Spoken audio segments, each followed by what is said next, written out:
ప్రజలందరికీ నా యొక్క నమస్కారాలు. నేను మీ మందా శ్రీనివాసరావు, స్వతంత్ర అభ్యర్థి, అద్దంకి నియోజకవర్గం. నందమూరి తారక రామారావు గారు మీ అందరికీ తెలిసిన వ్యక్తి. మనకి 90స్ ఆ యొక్క 90స్ తరంలో ఉన్న ప్రతి ఒక్కరికి నందమూరి తారక రామారావు గారిని చూసి ఉన్న వ్యక్తులే. నందమూరి తారక రామారావు గారి గురించి ప్రత్యేకంగా చెప్పాల్సిన అవసరం లేదు. ఆయన గొప్పగా జీవించారు. ఆయన ఈ భూమి మీద ఉన్నంత వరకు భగవంతుడిలా కనిపించారు. ఆయనను భగవంతుడు గొప్పగా ఆశీర్వదించారు. వారి కుటుంబాన్ని దీవించారు. నందమూరి తారక రామారావు గారి గురించి నేను తెలుసుకున్నది, ఆయన గురించి నేను చదువుకున్నది చాలా తక్కువ అని నా భావన. ఆయన గురించి మాట్లాడే అర్హత కూడా నాకు లేదు. కానీ ఆయన్ని గౌరవించి ఆయన యొక్క ఆత్మకు శాంతి సమకూరాలని భగవంతుణ్ణి మనసారా ప్రార్థించాను. ఆయన పేద ప్రజలకు ఎంతో మేలు చేశారు. ఇక్కడ మీరు చూడండి, భారతీయ పేద ప్రజల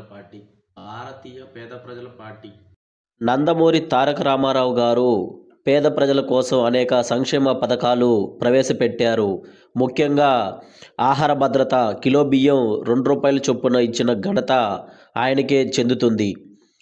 తర్వాత పాఠశాలల్లో చదువుకునే విద్యార్థులకు ఉచితముగా మధ్యాహ్న భోజన పథకం ప్రారంభించారు.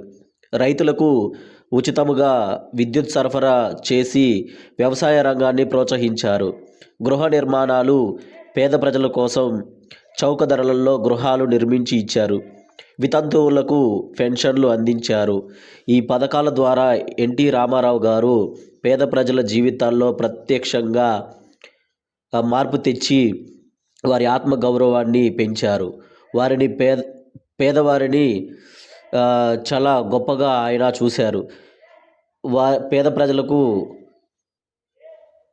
ప్రజల ఆ యొక్క ఛాయల నుండి, వారి కష్టాల నుండి బయటపడేయడానికి ఆయన ఎంతగానో కృషి చేశారు. ఇన్ని చేసిన నందమూరి తారక రామారావు గారిని కొందరు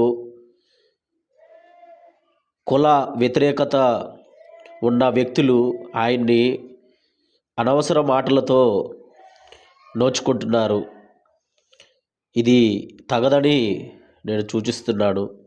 మనం ప్రతి ఒక్కరిని గౌరవిద్దాం. నీ మతంలో ఉన్న నాయకుడు గొప్పవాడే, యువతలో ఉన్న నాయకుడు గొప్పవాడే. ప్రతి మతంలో గొప్పవారు ఉన్నారండి. మనం ఆలోచిద్దాం.